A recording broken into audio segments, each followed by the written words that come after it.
જેમની આવક ઓછી છે, વ્યાપાર ઉદ્યોગ કરી શકે નથી, એવા દીકરા દીકરીઓને અમદાવાદ સુધી ન આવવું પડે અને સ્વમાન સાથે, સુરક્ષા સાથે, એનું જતન સાથે અહીંયા દીકરા દીકરીઓ માટે યુવા શક્તિનું સર્વાંગી વિકાસનું ધામ બની રહ્યું કે 31 ઓક્ટોબરે 2026માં સરદાર જયંતિના દિવસે આ ભવનનું લોકાર્પણ કરવાનું છે ને એ વખતે મુખ્યમંત્રી સાહેબ આપને મનસુખભાઈને ગોવિંદ કાકાને બધાને પધારવાનું છે અને હું એ માટે સંકલ્પ લેવાનો। हम जो संकल्प लेते हैं वो सही तय दिल से लेते हैं और जो कहते हैं वो करते हैं, नहीं कहते हैं वो डेफिनेटली करते हैं। क्यों कि हमारा बाप सरदार है। दोस्तों, જ્યારે કોઈ વ્યક્તિ સંકલ્પ કરે છે ને અને એ સંકલ્પની સાધન શુદ્ધિ હોય ત્યારે ઈશ્વર એને સાધ્ય કરવાની અંદર મદદ કરતા હોય છે। ગગજીભાઈ, મને પૂરો ભરોસો છે તમારા સંકલ્પો આજે અધવચ્ચે પહોંચ્યા છે, અડધા પૂરા થયા છે। આપ 2026માં આપના સંકલ્પો 100% પૂર્ણ થશે। સમાજ તમને મદદ કરશે, સમાજ તમારા સંકલ્પોને સાધ્ય કરવા માટે થઈને તમારી સાથે રહેશે।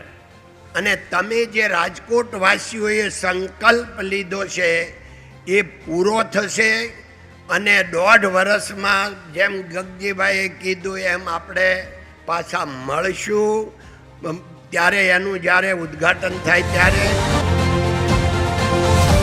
ગગજીભાઈ કે તમે આયા એટલે મારો ઉત્સાહ વધ્યો, પણ મને સરદાર ધામમાં હું મનસુખભાઈ આવતા ત્યારે એક જ વાત થતી હતી કે ભાઈ જે પણ કાર્ય થઈ રહ્યું છે એ કાર્યનું રિઝલ્ટ પ્રમુખ સેવક તરીકે ગગજીભાઈ એનો પૂરો પ્રયત્ન કરે છે।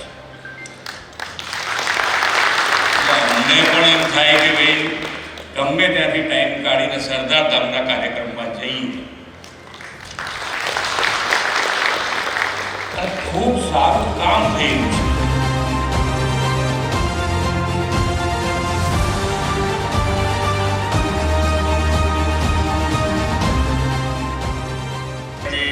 પણ ભેખ લીધો છે ને એમ જ કહી શકાય કે ભેખ લીધો છે। તો તમે 5 કરોડ આપવાનું મન કેમ થયું તો કેવું બધાને ખબર પડે છે એને આપવા છે એ વિચારે ને કેવી રીતે મન થયું? મન તો એમાં આપેલું ફૂટે મનમાં તો એવું છે। ગગજીભાઈ વાત કરે ને એટલે આમ આપણે એમ થાય લોન લઈ દઈ દઈએ।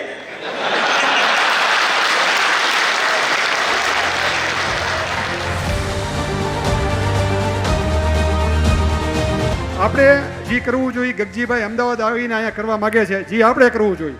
હકીકતે આપણી જવાબદારી છે સૌરાષ્ટ્રમાં આપણે રહેતા હોય એટલે કે આ સરદાર ધામ આપણે ઊભું કરવું જોઈએ, સમાજની ચિંતા આપણે કરવી જોઈએ, એજ્યુકેશન ઇન્સ્ટિટ્યૂટ આપણે ઊભા કરવા જોઈએ।